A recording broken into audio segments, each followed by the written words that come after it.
again with the Monday Minute from Hope Everlasting Ministry. The Monday Minute focus for today is the woman at the well.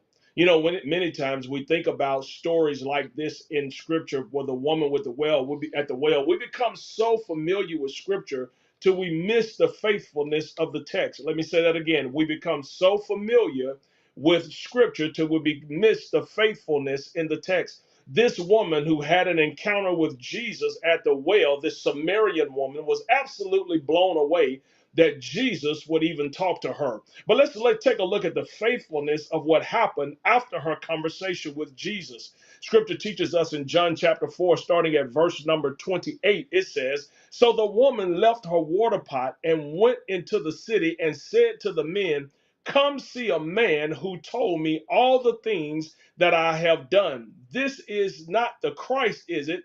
They went out of the city and were coming to him." This woman is what we would identify as a woman that went from being a mistress to a witness. It was the faithfulness that she had from her conversation with Jesus that led her to be a source of conversion to other people. You've got to understand that no matter how you have lived your life, whether you feel like God will receive you or not, I promise you, if you will just stop and have a conversation with him, you will understand that God will take your life from a life of being convicted to a life of conviction, to the point that you will be able to convince somebody else that he is indeed the Christ, the Son of the living God.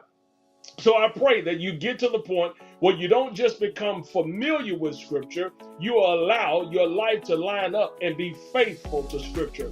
This has been Pastor Derrick Jordan coming to you once again from Hope Everlasting Ministry, where the hope of the Lord is and is Him, and always remember, it's Him time.